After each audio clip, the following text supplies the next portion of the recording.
want to talk about self-image. And when you think of self-image, I wonder what you think about. For a lot of time, previously, if I thought about self-image, I just think of the outer image. I think of the image that somebody portrays, or just the image of this phone, how it looks. The self-image, what I'm going to talk about today, I'm going to talk about actually the inner self-image. The inner self-image you hold of yourself. You know how you think about yourself. Are you your own worst enemy, or are you thinking good thoughts about yourself? And the reason why I want to talk about self-image today, because self-image sets the boundary for personal success.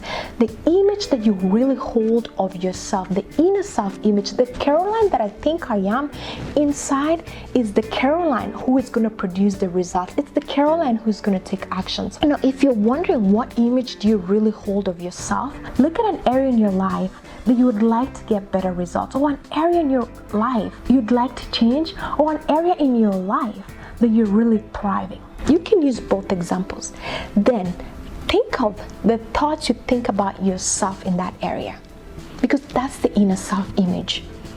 And inner self-image has to be a positive image.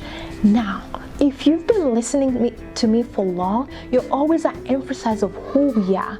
If we are created by the Creator and have been created by God's image, am I holding an image? Are you holding image of you being part of God's creation? Because when I hold that image inside, I am able to create.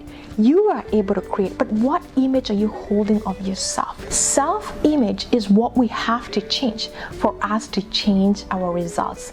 Now, am I holding an image of abundance, or am I holding an image of lack?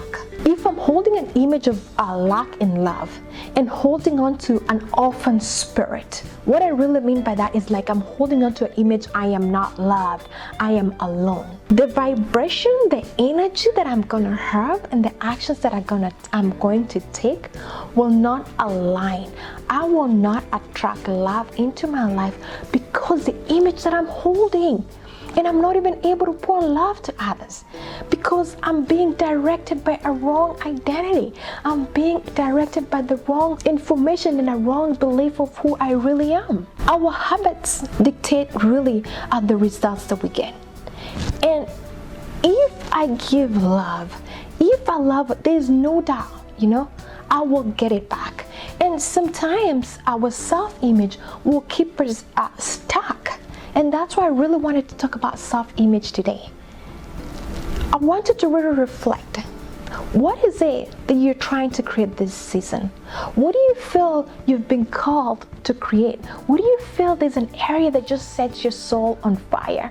Are you trying to up a level in an area? It can be your revenue. Are you trying to up a level so that it can change your legacy? So what image are you holding? Are you holding a positive image? Because the image that you hold is what will manifest. So change your self-image, change your results. And I'll remind you this, you have the power to change that self-image. I'll give you a perfect example. Sometimes we hold this image that we're not meant to shop in specific areas, or even a restaurant. Like it can be an expensive restaurant. Let's say you love salmon. I love salmon. Sometimes you want really good salmon from a very high-end restaurant.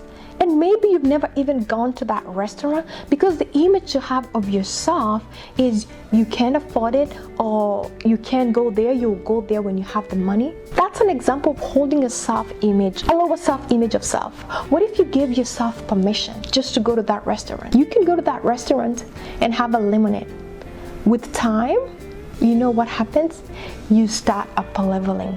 You start feeling like you belong. You start feeling like you deserve. It's not just specific people who should. You too can, but you have to give yourself permission. So I repeat again, change your self-image, change your life, and you've been created, you should be holding a winner's image because the Creator lives within you, but you have to be aware. You have to give yourself permission. Bye-bye now. We'll see you in the next video.